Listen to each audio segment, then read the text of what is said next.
Okay, welcome to the deep dive. We're here to cut through the noise and get you the key insights. Straight to what matters. Exactly. And today we're looking at something pretty big, a real pivotal moment, it seems, in this whole Trump-Musk rivalry. Yeah, it's quite the clash, isn't it? Yeah. Political tech. Right, and our sources are suggesting this could actually, fundamentally redefine presidential politics. It's a big claim.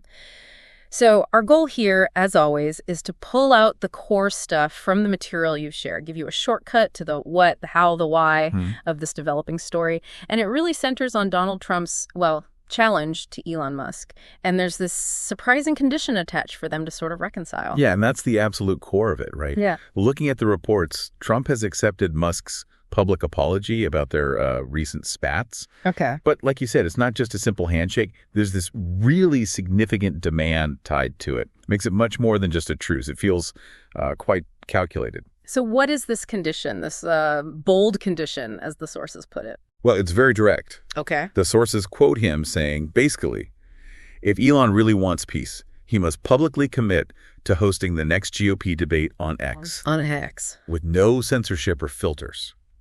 So, yeah, not just a suggestion, it's a clear demand. A live, transparent debate right there on Musk's platform. No censorship, no filters. That sounds very specific. It is. And what's really interesting is Trump's reasoning for why X, according to the materials we looked at. Right. He apparently sees X as the perfect free speech platform, which, is how Musk himself has pitched it. Minimal moderation.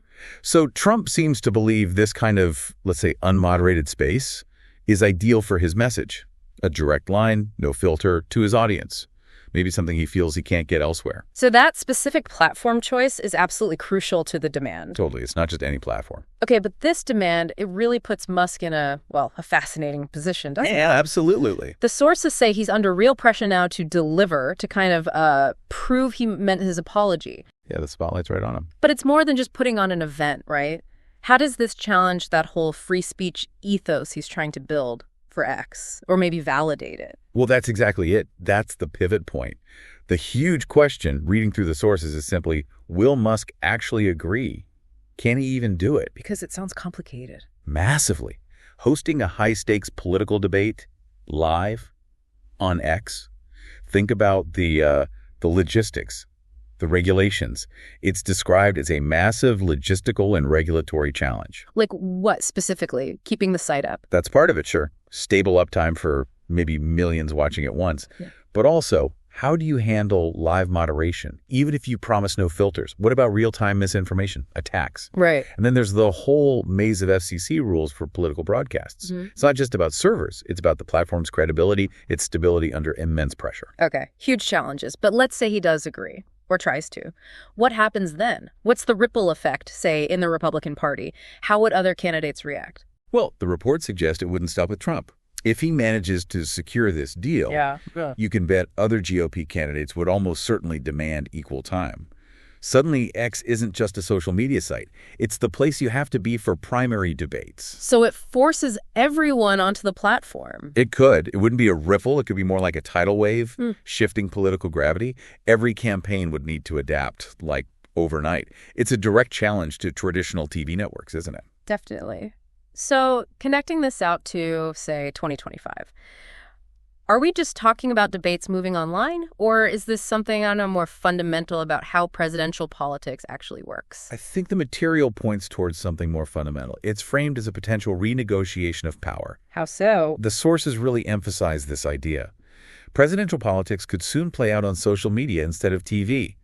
If this happens, it bypasses the traditional media gatekeepers in a really direct way. And it puts tech platforms, or maybe just one tech platform owner, in this incredibly powerful position, not just carrying the conversation, but almost curating it, hosting these massive political moments. So it changes who controls the megaphone. Exactly. And how fast that control can shift. That's where it gets really interesting and maybe a bit unsettling for some.